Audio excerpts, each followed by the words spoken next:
The Cannes Film Festival stands apart from many other similar events in how it unconditionally celebrates with its winners the freedom and power of art, notably cinema, the world's most popular entertainment medium.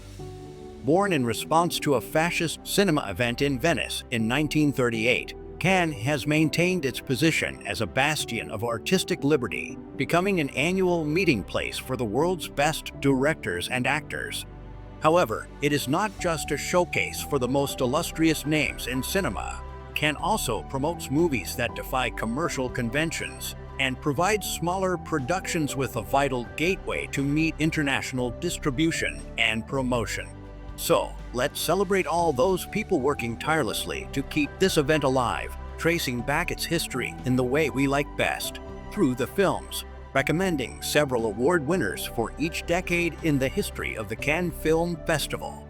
A list that highlights how the struggle and changing of worldwide cinematic culture around the turn of the century passes through this small town on the French Riviera. Among the many names in cinema, who could open the dances of such a list better than Federico Fellini? It all begins in a forgotten corner of poor Italy, with misery and desolation ruling the day since the end of the war, where the tender Gelsomina is placed/sold by her needy mother into the hands of Zampano, a wandering behemoth whose trade is a strongman circus act. Gelsomina, with her innocence and goodness, is an alien figure in this harsh and bare reality marked by deprivation, while Zampano is a rough and unyielding individual with a granite soul. The girl becomes part of this wacky walking performance, during which the man charms the crowd with his ability to break chains with only the vigor of his chest.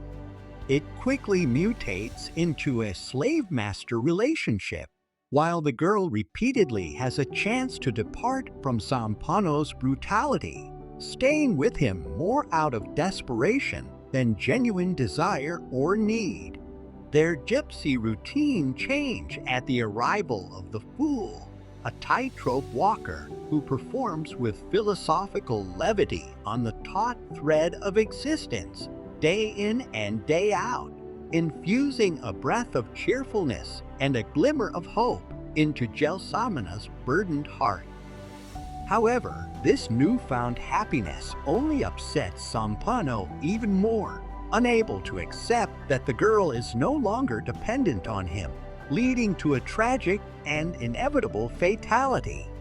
In this mosaic of Federico Fellini's life and suffering, among the rips in the social tissue still wounded by war, stands out the touching couple consisting of Giulietta Messina and Anthony Quinn, an actor I crazily admire and do not want to be the least bit objective toward.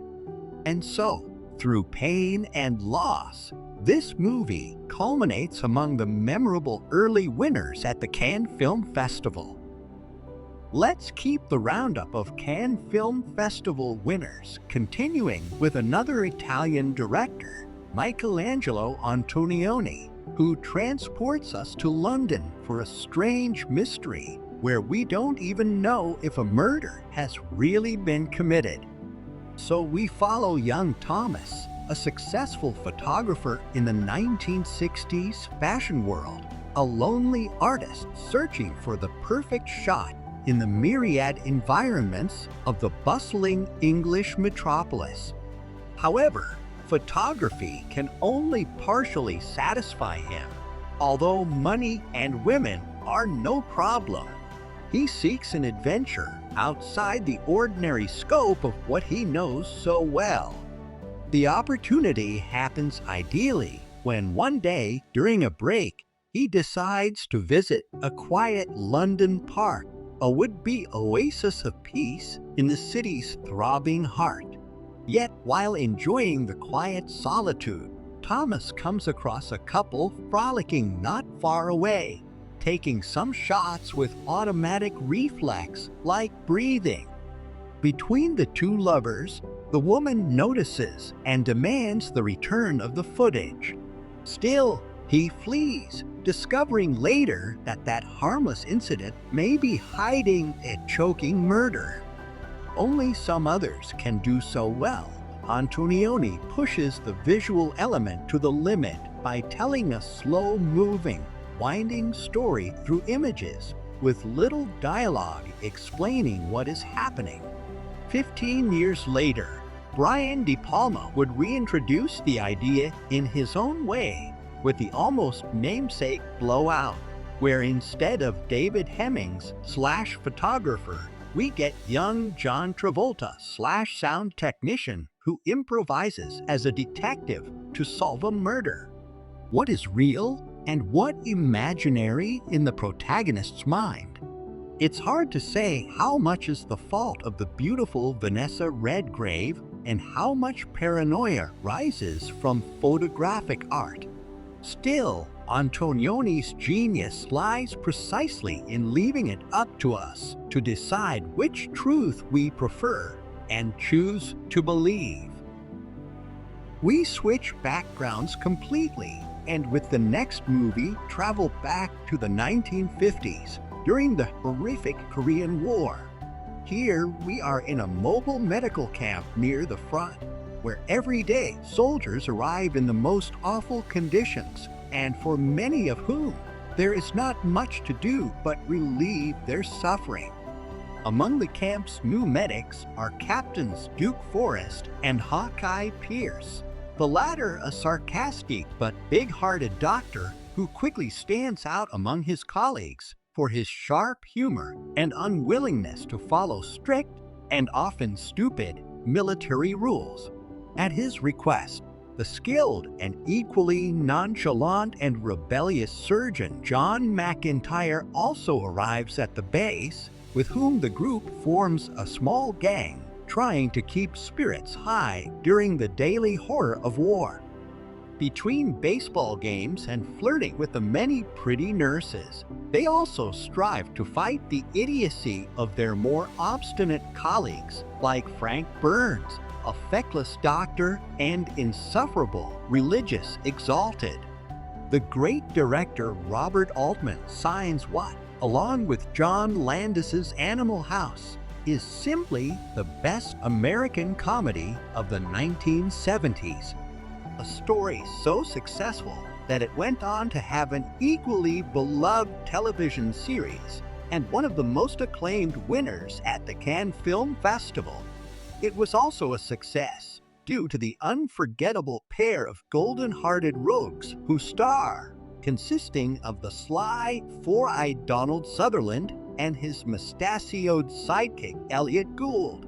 Finally, you always need a solid antagonist in the struggle between good and evil. And here we have the excellent Robert Duvall, an equally hilarious and annoying man we love to hate from the get-go. If you have never seen this movie or the long-running TV series of the same name, run to Remedy without hesitation. After a light-hearted comedy among merry military nutcases, we now move to a story giving voice to all those victims condemned into silence during the terrible army coup in Chile in 1973. Just as the bloodthirsty Pinochet rose to power, young American journalist Charles Horman vanished into thin air, plunging his father, Ed, into the middle of the revolting country to search for him. The man desperately contacts U.S. ambassadors, who, however, foist explanations on him and his daughter-in-law, Beth. Ed and Beth never agree on anything, having very different political and religious views and quarreling on every occasion. However, out of love for Charles, they put aside their rivalry and find some people who convince them that the boy may have stepped into a raid of opponents against the new government. Even worse, through an honest yet obnoxious army officer, they discover that maybe the U.S. government may be involved in the military takeover, supporting a new dictator instead of the democratically elected President Salvador Allende. Of course, given the hot topic, director Costa Gavras went through a highly unpleasant period after the release of this movie in 1982 and the subsequent rainfall of Oscars and triumphant walk as the undisputed winner at the Cannes Film Festival. Indeed, over the next 5 years, his production company and the book's author, Thomas Hauser, were left hanging with a libel suit against the U.S. government. Fortunately, buried under the right of freedom of artistic expression. A victory that sublimates even more the outstanding performance of Jack Lemmon, usually a comic actor, but here is intensely dramatic as never before or since in his career.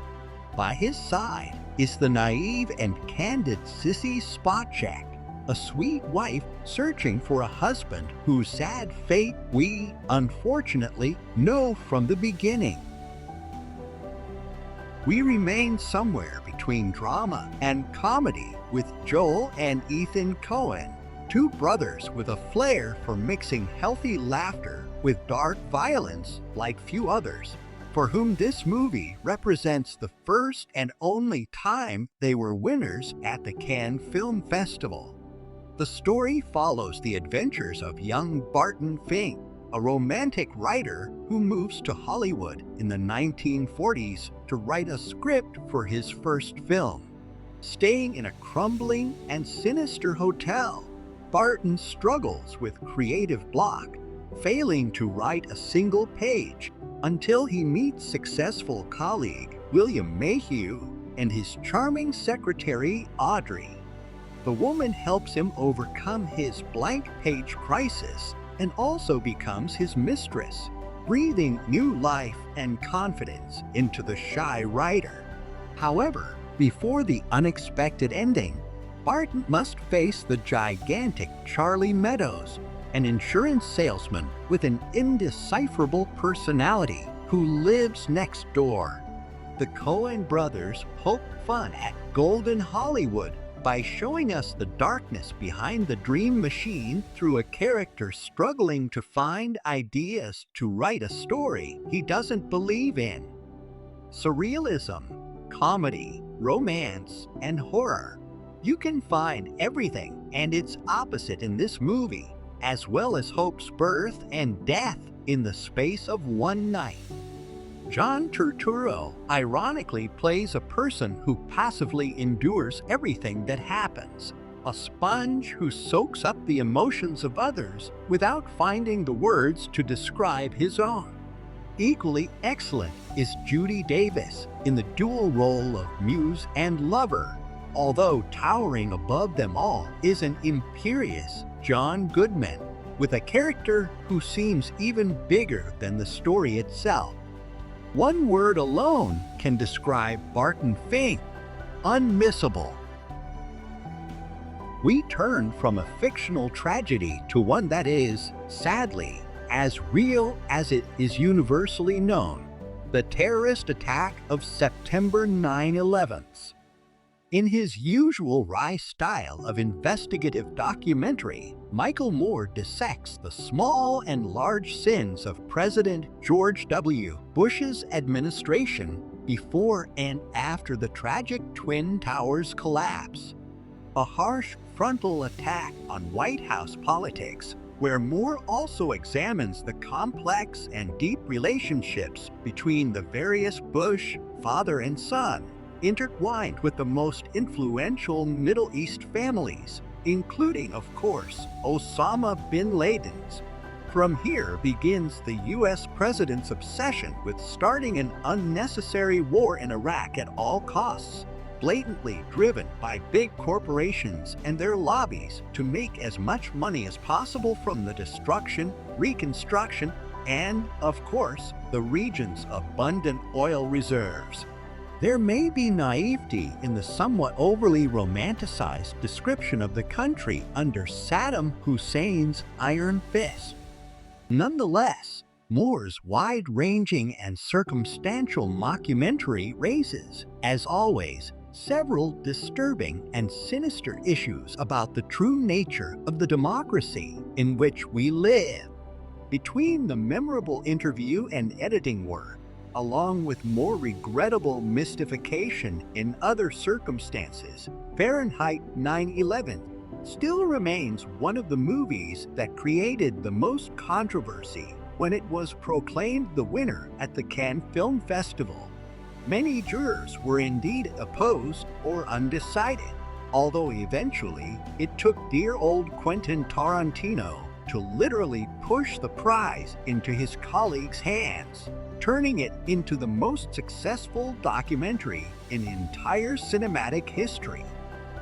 As mentioned, Moore's work skillfully alternates between pure journalism and Hollywood-style melodrama in a blend that is not always perfect, but, like a few others, capable of injecting controversy around subjects that deserve to be debated. Our next is one of the most recent and popular South Korean movies that, with a stunning mixture of drama and comedy, emerged as a winner at the 2019 Cannes Film Festival.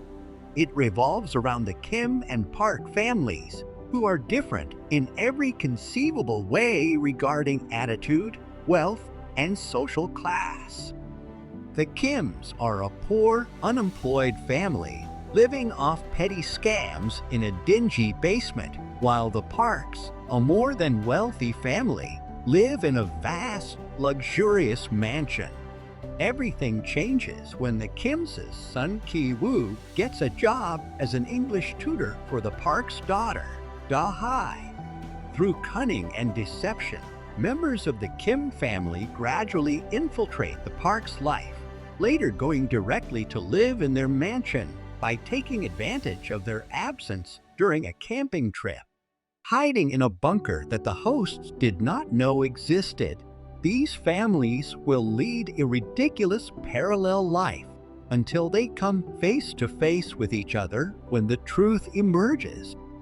Already the maker of the spectacular Snowpiercer in 2013, director Bong Joon-ho is back to tackle inequality and social injustice, this time through comedy instead of sci-fi action.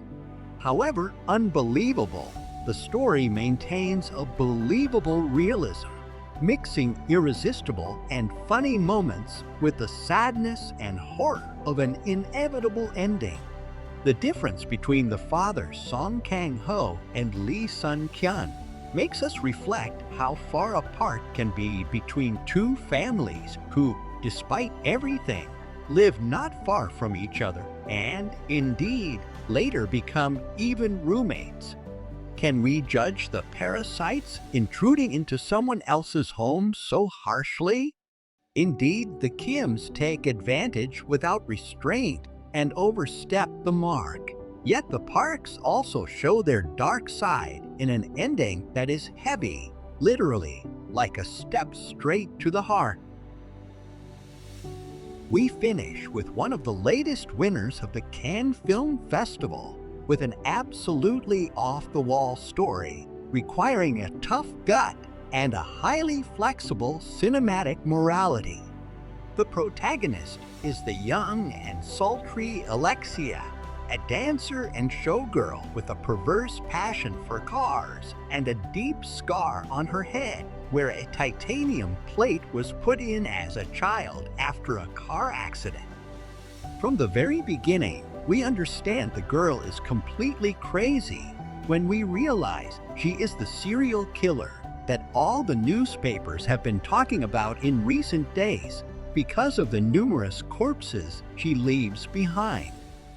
Situation after situation, Alexia kills with her infallible hair carrier anyone who interferes with her path, friend or enemy. It does not matter. In the same way as she hurts herself to slow down a mysterious pregnancy growing in her belly. Now away from her family, the girl goes to live with the reclusive Vincent, a fireman who fools into believing she is his son missing many years before. Of course, the deception can't last forever, and when the baby is about to arrive, She can no longer hide the truth from her wacky new foster father. Julia DiCurno writes and directs a hallucinating movie that never wants to put the audience at ease, and sometimes even seems still deciding what kind of story to tell. Is it a horror story? A sci-fi movie? A thriller? The only thing we are sure of is Agatha Russell's overflowing, aggressive beauty, while we see her slowly transforming into a monstrous, almost supernatural creature. Equally maddening is Vincent Linden's performance, an unsuspecting father who may be the only one who can eventually accept the bizarre nature of the protagonist nonetheless.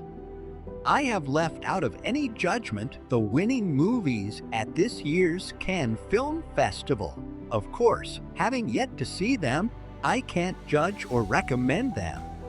My only hope is this little list today will help you get closer to the extraordinary variety of stories this event offers and begin to follow it more closely than as mere news that flows before your eyes each year.